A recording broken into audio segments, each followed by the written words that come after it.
Welcome to AlexGs Aquarium, everybody. I've got an exciting update on the build.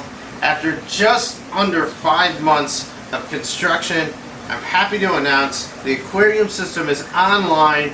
There's 1,850 gallons of salt water running down here. Everything's been taken out of the temporary tank, moved into the new system, and the temporary tank is no more. It's all live on the new system right now. And it's been such an amazing journey to get here so far, and I'm happy to share it. I also want to give a big thank you to my wife for all her support through this project and her help when there was a few things that I needed her to assist me with.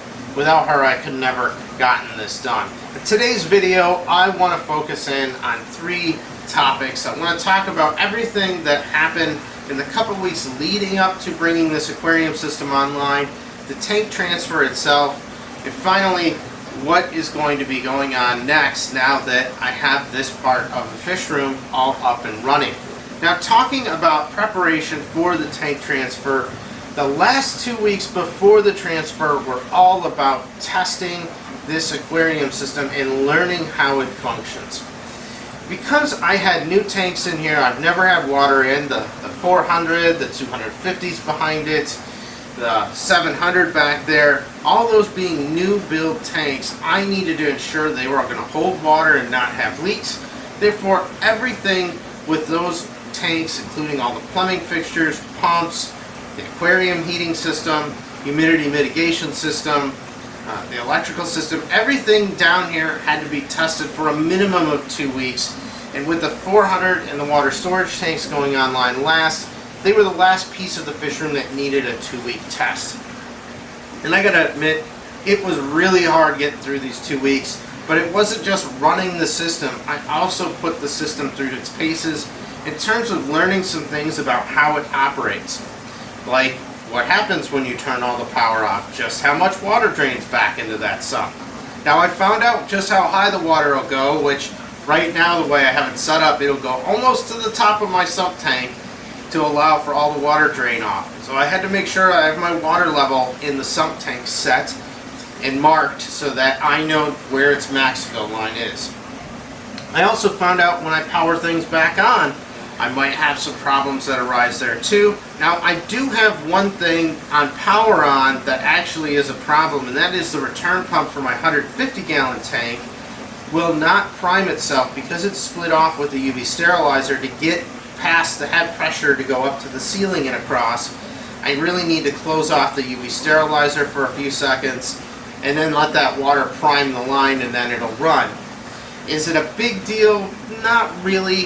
The fish room stays at a good temperature where that tank won't get too cold if it's isolated, and I also have power heads in there to keep it oxygenated, so even if I lost that pump for a few hours or maybe even a few days, it shouldn't hurt anything that's in that tank.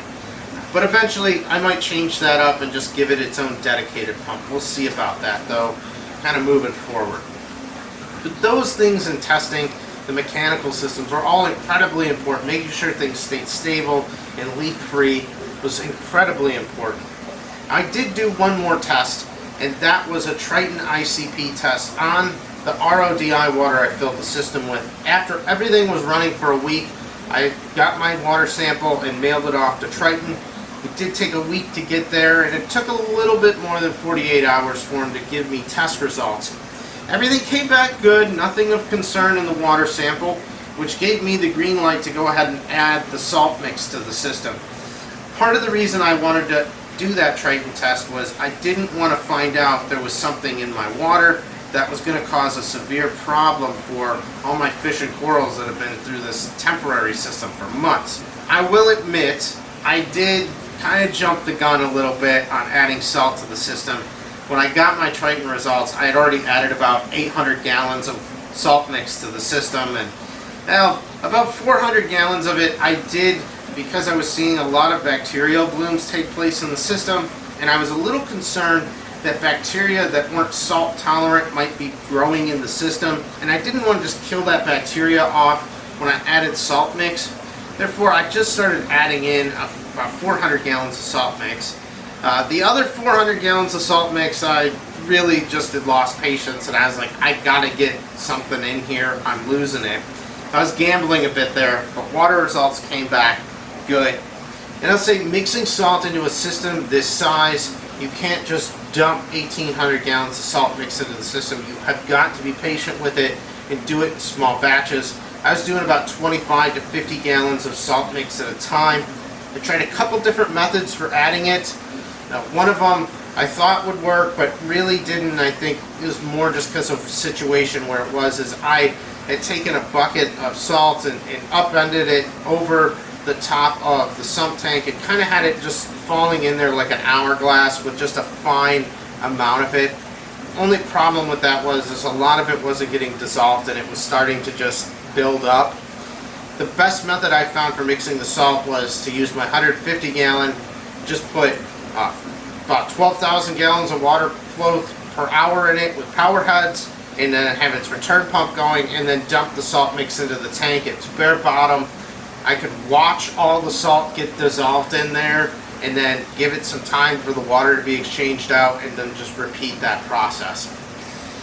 Always make sure too, if you're doing very large systems adding salt, take your time and always keep your empty buckets, bags, or boxes of salt. Don't throw them away, so you have a good tally of what you've added to the system. I pulled out about 1,850 gallons worth of salt mix and had it on standby in a separate pile, so I knew when I was getting close based on how much I had put in and how much I had left. The last 200 gallons of salt mix or so, I really slowed down how I was adding it, and I was waiting an hour or two apart from mixing it into the system to testing the salinity and getting it balanced out in its final 1.026 reading. And I use a floating hydrometer, Tropic Marin one, and I also use my refractometer to just double check it, make sure that my salinity was where it needed to be. With that done, I was prepared to start the tank transfer process. And the tank transfer actually went over 2 days. The first night I pulled the light rack off the temp tank and I had to cut it down, get it resized. I had to reorientate all the Radion lights. I had 4 on originally. I was adding 2 more that were Gen 3. So I turned all the Radions 90 degrees. I shortened up the light rack.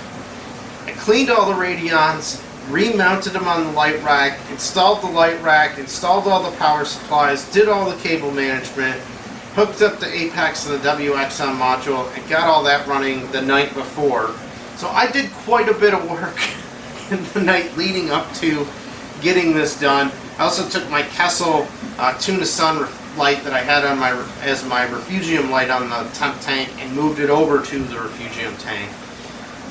Needless to say, it was way into the early hours of the morning when I got that done. Now, when I got up the next morning, the first thing I did was an alkalinity test. The new system versus the temporary system. Now, I was running about 8.6 for my alkalinity in the temp system, and the new system had an alkalinity of 11. I had checked it the night before, and I said, I'll just check it in the morning. I know this is going to change how I do this transfer. Again, tested it. It's 11 in the new system, 8.6 in the old, and I knew that it wasn't going to be as simple as just moving corals from one system to another. I needed to give it some time and do a long acclimation period. Now, the acclimation process, I spent approximately 4 hours completing, and I took my time with it, and I just kind of gradually sped it up and did more and more with it, and it did it in the form of water exchanges between the systems. Took 10 gallons from the new system and 10 gallons out of the old system and exchanged them. And I just kept doing that and just slowly ramping up that cadence, and then in about the last hour of that acclimation, I started removing water out of the temp system just to lower it down. I moved a few corals out and into this 400, mainly because I wanted to observe them and see, were they trying to open up right away? Were they closing up and looking stressed? I wanted to get some visual cues from that because I knew there was an alkalinity difference. Now, I didn't test it along the way because I knew I was going to do it for so many hours, and based on the amount of water I was exchanging, it was going to balance these two systems out pretty close. I then commenced with the full-on move. I started moving all the corals and the fish out of that system and into their new home. Now, all the corals came into this tank here, along with the clownfish and the flame hawk. The Spanish hog is in the 150 gallon with a few rocks, just because he likes to flip corals over and likes to eat cleanup crew members, and I don't want that to be a problem in the 400. So he's been moved in that tank, and that allowed me to get some cleanup crew members in here already. Tearing down the temp tank really wasn't that hard. I did take some special care with a few corals. My Gorgonian, the big plate there with the Stereopthea and the Xenia on it, and my big bubble coral that's over here. They all stay submerged when they're transferred between tanks in a big tote. It was just easier. The bubble coral has not done well through the moves, especially the first one where when it did get exposed to the air, that's the part that ended up dying first. And it had a bit of a rough go over the next move in the next few months then here, but it seems to have stabilized out.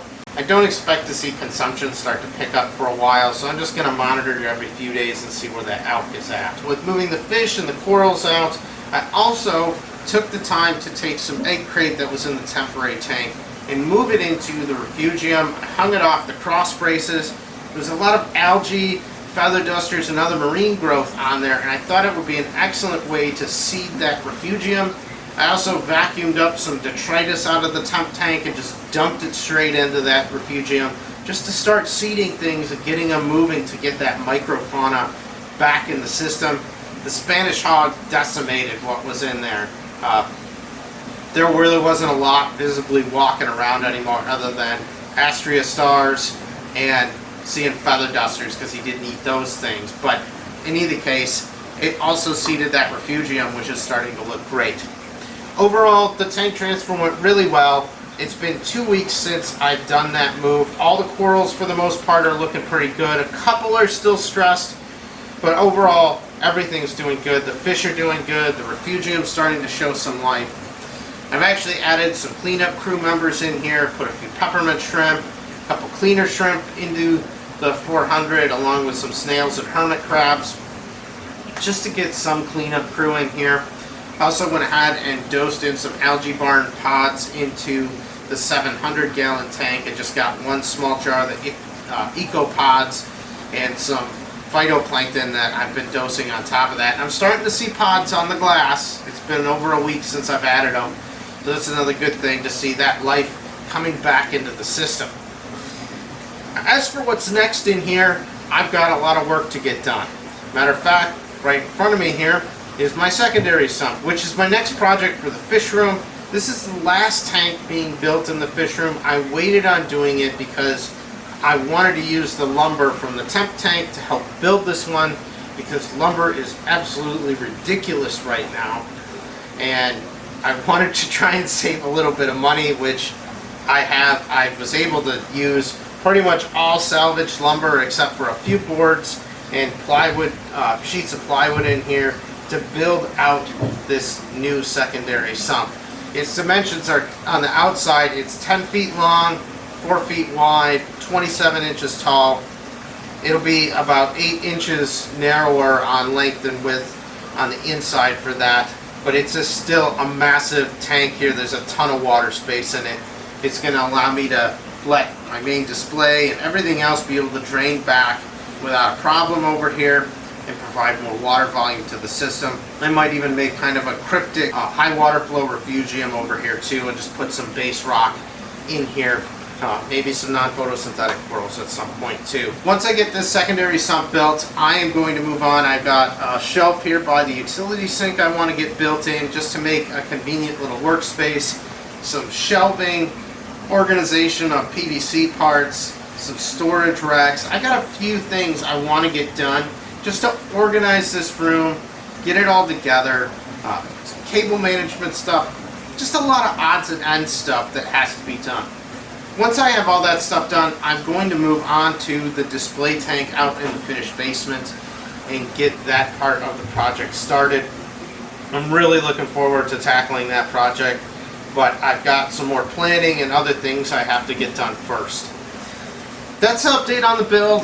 I know it was a little bit bigger delay between updates than I wanted, but just the way things are going, I wanted to get this stuff done rather than getting a video out. If you got any comments or questions, please go ahead and leave them down below. As always, if you like the video, go ahead, give it a thumbs up.